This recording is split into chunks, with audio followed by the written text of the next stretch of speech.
राज्यात आरोग्य खात्यातला आणखी एक मोठा घोटाळा समोर आलाय। माजी आरोग्यमंत्री तानाजी सावंत यांच्या काळात घोटाळा झाल्याचा आरोप करण्यात येतोय। तत्कालीन आरोग्यमंत्री तानाजी सावंत यांनी 35 कोटींच्या 100 शववाहिका खरेदी केल्या होत्या।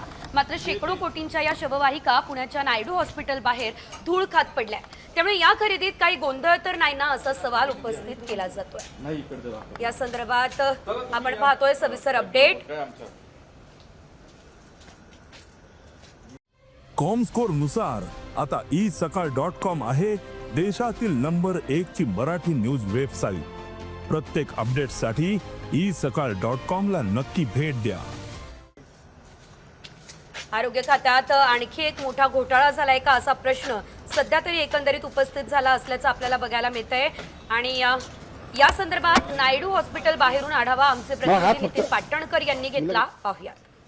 राज्य सरकारच्या आरोग्य खात्याचा गलथान कारभार पुन्हा एकदा समोर आलेला आहे। आरोग्य खात्यानं 100 शववाहिन्या काही महिन्यांपूर्वी खरेदी केलेल्या होत्या आणि या शववाहिन्या पुण्यातल्या या ठिकाणी धूळ खात पडत असल्याचं दिसतंय। या 100 वाहिन्या आहेत राज्य सरकारच्या आरोग्य उपसंचालकांचं पुण्यातलं हे कार्यालय आहे आणि या कार्यालयाच्या आवारामध्ये सर्वत्र तुम्हाला या शववाहिन्या लावलेल्या असल्याचं दिसतील। नव्या कोऱ्या अशा ह्या शववाहिन्या आहेत। या 100 शववाहिन्या आहेत आणि यांच्या खरेदीसाठी राज्य सरकारनं 35 कोटी रुपये खर्च केल्याची माहिती पुढे येते।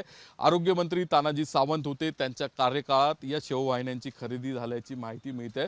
त्यामुळं या खरेदीमागे काही गौडबंगाल आहे का आणि राज्य सरकार आरोग्य विभाग या शववाहिन्या का वापरात आणलेल्या नाही आहेत, महिनोन महिने त्या का धूळ खात पडलेल्या आहेत असा प्रश्न या निमित्ताने उपस्थित झालेले आहेत। आणि या ठिकाणी उभ्या राहून या शववाहिन्यांचं नुकसान होतंय। कॅमेरामन किरण कादळेचा नितीन पाटणकर, साम टीव्ही न्यूज, पुणे।